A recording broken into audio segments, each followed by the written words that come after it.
విషయంలో మొట్టమొదటి నుంచి ఎవరు తత్సారం చేస్తున్నారు, ఎవరు రెస్పాన్సిబుల్ అన్న విషయం ప్రజల దగ్గరికి పెట్టాలన్న ఉద్దేశంతో నేను మీ ముందుకు వచ్చాను. డ్రెడ్జింగ్ కార్పొరేషన్ ఆఫ్ ఇండియా వాళ్ళు ప్రైవేటైజ్ చేస్తామంటే అన్ని రకాలుగా వాళ్ళు ఫెయిల్ అయిపోయిన తర్వాత వాళ్ళు ఏం చేశారంటే పవన్ కళ్యాణ్ గారి దగ్గరికి వెళ్ళి వాళ్ళు ఒక రిక్వెస్ట్ చేశారు. ఏంటి, మీరు తప్ప ఎవరు దీన్ని ఆపలేరు, మీరు దయచేసి దీన్ని ఆపండి అంటే పవన్ కళ్యాణ్ గారు ప్రైవేటీకరణ జరగకుండా డ్రెడ్జింగ్ కార్పొరేషన్ ఆపారు. ఇది ఒక సక్సెస్ స్టోరీ. కార్మికులు, కార్మిక సంఘాలు, డ్రెడ్జింగ్ కార్పొరేషన్ యాజమాన్యంతో సహా అందరూ కూడా ఒక ఏకతాటి మీద నిలబడ్డారు.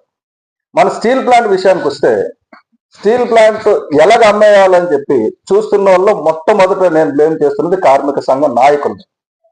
నేను మరింకోసారి చెప్తున్నాను, కార్మిక సంఘ నాయకులు అందరూ తప్పులు చేస్తున్నారు. స్టీల్ ప్లాంట్ లో ఏదో చిన్న union DSC democratic steel employees union లాంటిది మా గడసాల అప్పారావు గారి యూనియన్ తప్ప అందరూ తప్పులు చేస్తున్నారు. ఎందుకంటే ఎప్పుడైతే